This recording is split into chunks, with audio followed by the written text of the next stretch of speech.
ప్రపంచంలోనే అత్యంత కరుడుగట్టిన హిందూ ద్రోహి, హిందూ ద్వేషి ఈ రాష్ట్ర మాజీ ముఖ్యమంత్రి వైఎస్ఆర్సీపీ అధ్యక్షుడు జగన్మోహన్ రెడ్డి. ఇతను చేసినటువంటి పాపం ఈ రోజున ప్రపంచవ్యాప్తంగా ఉన్నటువంటి కోట్లాది మంది హిందువుల యొక్క మనోభావాల్ని తీవ్రంగా దెబ్బతీసింది.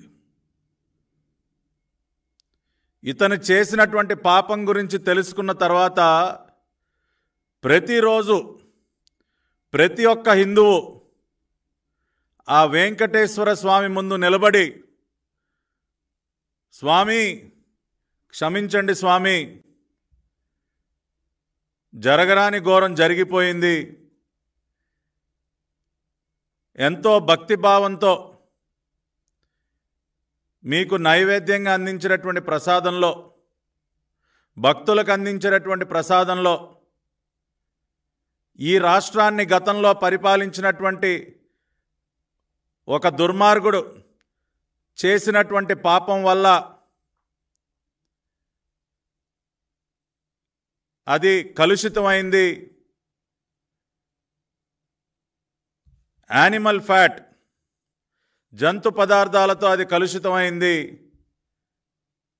ఘోరమైనటువంటి పాపం జరిగింది స్వామి, దయచేసి మమ్మల్ని క్షమించండి అని చెప్పి ప్రపంచవ్యాప్తంగా ఉన్నటువంటి ప్రతి ఒక్క హిందూ ఈ రోజున ఆ వెంకటేశ్వర స్వామి ముందు నిలబడి క్షమించమని వేడుకుంటూ ఉన్నాడు.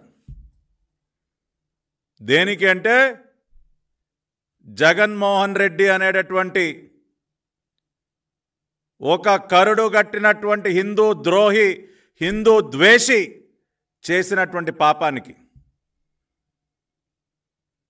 ఈ రోజున దేశ దేశాలలో ఎంతో పవిత్రంగా భావించినటువంటి స్వామివారి ప్రసాదం లడ్డూ ప్రసాదంలో ఈ ల్యాబ్ రిపోర్ట్స్ ఆధారంగా మనం జీవితంలో ఇటువంటి వార్త వినాల్సి వస్తుందని కలలో కూడా ఊహించినటువంటి ఒక వార్త ఈ ల్యాబ్ రిపోర్ట్స్ ద్వారా తేటతెల్లమైంది.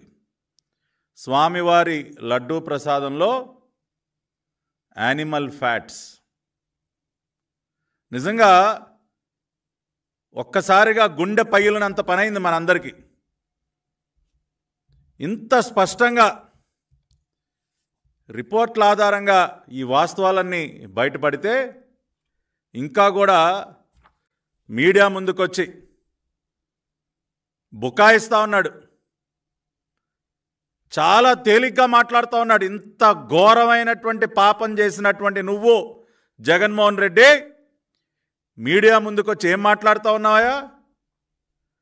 ఇది కామన్గా జరుగుతూ ఉంటుందండి, ఇది కామన్గా జరిగేటటువంటి పైన అంత క్యాజువల్గా మాట్లాడతావా? కొద్దిగా అన్నా నీ ముఖంలో బాధ అనేది ఏమన్నా చూసావా? ఆ రోజున